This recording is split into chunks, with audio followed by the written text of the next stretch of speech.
Thiago Motta, player for Barcelona, Atletico Madrid, Genoa, Inter Milan and PSG, then turned manager for Genoa, Spezia and now Bologna, as well as having a stint as the PSG under-19s coach.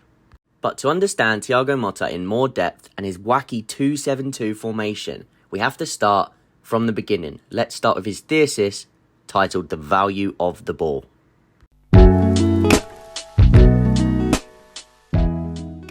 Reading Thiago Motta's thesis, you can tell the type of manager and his philosophies within how he views the game. He wants to value the ball and he wants to keep possession of the ball, which is why Bologna is such a high possession side. He also speaks a lot about technical trust and trusting teammates on the ball. So this is something that he drills into his players to have a lot of trust in each other and to be able to combine with each other in relational phases of play. So that's another two things to add to his philosophy, which is technical trust and relationism. Now, when Motta first spoke about his 2-7-2 formation, many people viewed it like this, and he was kind of laughed out of the room, with this 2-7-2 looking like 2 at the back, 7 in midfield, and 2 up front, which was obviously not the case. Motta is, of course, instead reading from left to right, with the 2 left-sided people in the channel, then you've got the middle 7, which includes the goalkeeper, and then the right channel with the right-hand side, so you've got the right winger and the right back. So in this way of Motta's thinking, the goalkeeper is the first attacker and the striker is the first defender. This is something that Motta, he ingrains into his team, and this is something he's another principle of his, if you like. Motta is a disciple of Gasperini, and he also mentions Marcelo Bielsa in his thesis. So these are 2 managers that he takes big inspiration from and something to take into account as we speak about all of his different patterns of play and philosophies. Motta's Bologna side look to build up in a mixture of a 3-2 or a 2-3 base build-up shape. They're very fluid in their movement to create the space between those back 5. So sometimes you will see the centre-backs moving up into the midfield 3 or that 3 in front of the 2. And sometimes you'll also see those fullbacks covering behind. So it can be a real mixture of who you see popping up in that midfield 3 in front of the 2. The other thing to take into account is Bologna averaged the most short passes in the Serie A this season, averaging 518 per game. So they're really looking to outpass you, draw teams in, very much like De Zerbi at Brighton. They're looking to keep the ball, keep things nice and short, and try to draw teams and lure them in so that they can then break in behind with the space created.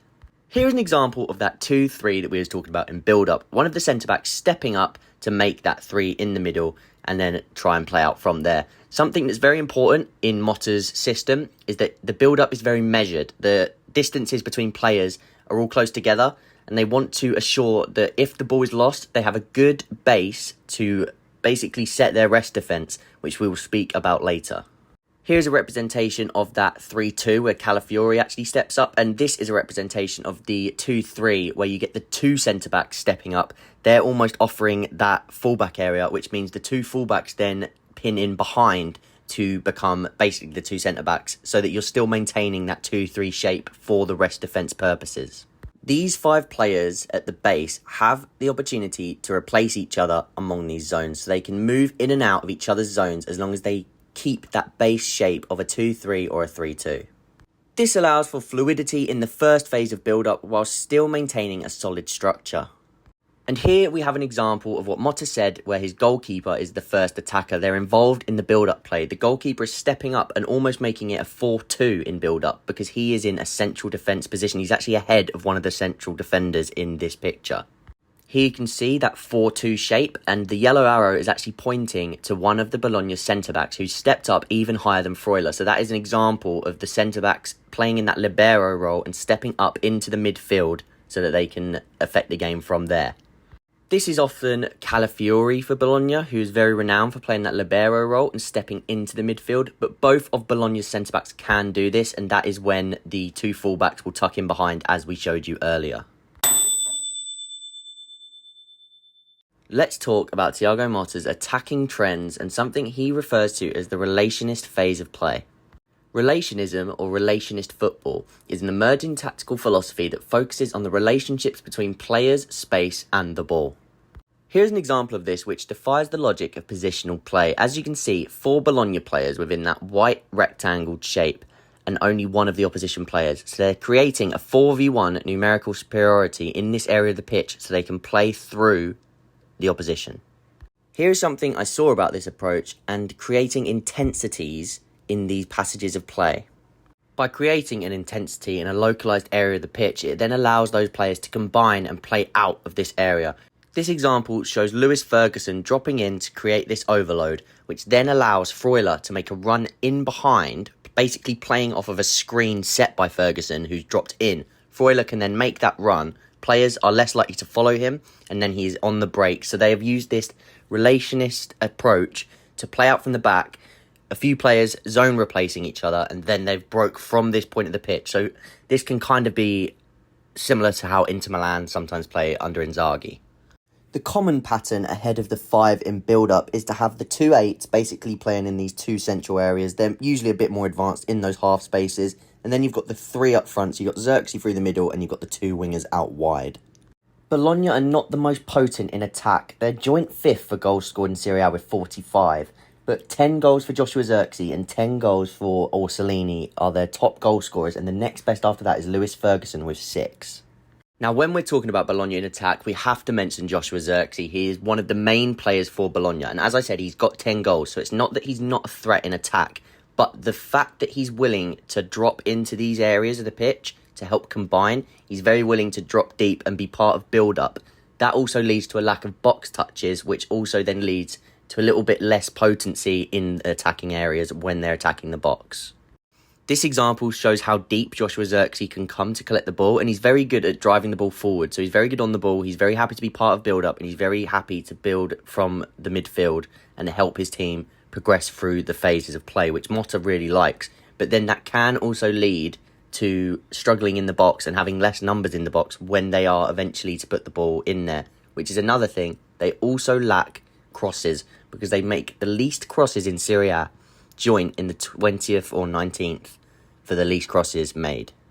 Motta puts an emphasis on patience. He wants his teams to be more measured and more methodical when they're playing out from the back, but this isn't just to aid their attacking. This is also to aid their defensive work and their structure, which will lead us on to the rest defence. And this leads me on to their biggest weapon, in my opinion, which is their defensive structure and their defensive numbers. When retreating into a defensive block, Bologna will look to form this 4-1-4-1 or a 4-5-1 shape. Bologna boast brilliant defensive numbers, ranking the 3rd best defence in Serie A with only 25 goals conceded, and this could be due to Motta's time under Jose Mourinho at Inter Milan, a very tactically astute and defensive coach. However, in their pressing approach, Motta likes to go man for man, very much like Marcelo Bielsa's time at Leeds. The key difference here is Motta isn't just trying to win the ball back to then attack quickly, although he will do that, and his teams will do that if the opportunity presents itself. The main aim is to stop other teams progressing the ball and to actually win back possession quickly so that they can continue to control the game. As we said earlier, Motta loves to have control in a game and he wants possession of the ball. So much like De Zerbi in his pressing techniques, they want to get that ball back as soon as possible and pressure the other team into playing it long so they can win the ball back and start building up from the back yet again. Now let's talk about rest defence, something that I've alluded to throughout the video. So this 3-2 base that they create as the rest defence allows them to slow down the pace of any counter-attack, which then also allows the athletic players such as the box-to-box midfielders to retreat and help defend. This is another reason why Motta likes his teams to be very structured and patient on the ball so that they are all surrounding each other and ready to pounce in the counter-press. With his players in close proximity, it allows his players to quickly swarm the ball and stop the counter-attacks in the opposition half of the pitch rather than having to stop them late on. By doing this, he's stopping the root cause of defending transitions and he's doing it in the opposition half rather than leaving it till later on where you could be found in 1v1 isolations or even worse, in behind 1v1 with the goalkeeper. Now for this section of the video, we're going to have a bit more of an open monologue of what I think could happen if Thiago Motta ever ended up at Chelsea. Of course, this is all theoretical, and I'm not saying it's going to happen, but this is what we could see or how I'd envision it happening. So Cole Palmer, let's start with him, as he's been one of the best players this season, who he has been the best Chelsea player this season. He would probably play on that right-hand side, much like Orsolini, who's also left-footed, much like Cole Palmer. So on that right-hand side, he'd be able to cut inside on his left foot. Orsolini's got 10 goals from doing this. So Palmer could fit this role really well. He'd get a lot of chances to get shots off, and he'd be one of the main creative focal points of the team. So this would suit him, and I could see Motta getting quite a lot out of Palmer in this area of the pitch. Now let's talk about the midfield. So I've put Enzo in the Freuler role. Again, I think that you'd have to have those box-to-box midfielders outside of him to be able to go end-to-end and really help with that retreat defence, because Enzo would be the more stagnant one in the middle of the pitch, whereas a Caicedo, Lavia, or even a Carney or an Nkunku I've put on screen here, because obviously he can play more of the Ferguson role in the 10. You'd need those players to work hard to then help Enzo in the retreat defence, just due to his physicality, and he's not as good in recovery defending situations. But just imagine Enzo in the centre of the pitch, and he has the likes of Reece or Gusto, and then in this scenario I've put Cucurella on the left, but this could be a new left back, or this could be Gusto on the left, so that Reece could play on the right. Imagine these players playing in that tight-knit, movable back five, where they are moving forward. You've got Colwill stepping up, you got either Diomande if he's the new signing, or Fofana if he can get back fit, moving up into the midfield. Colwill would be perfect in that role, really good on the ball, much like Calafiori. He can really get on the ball and actually impact the game just by stepping into the midfield in that libero role. So I'd love to see that. And I think that the movement between those five, having really technically astute players like Gusto and Reece alongside them, I think that could really work in terms of building out play from the back under Thiago Motta.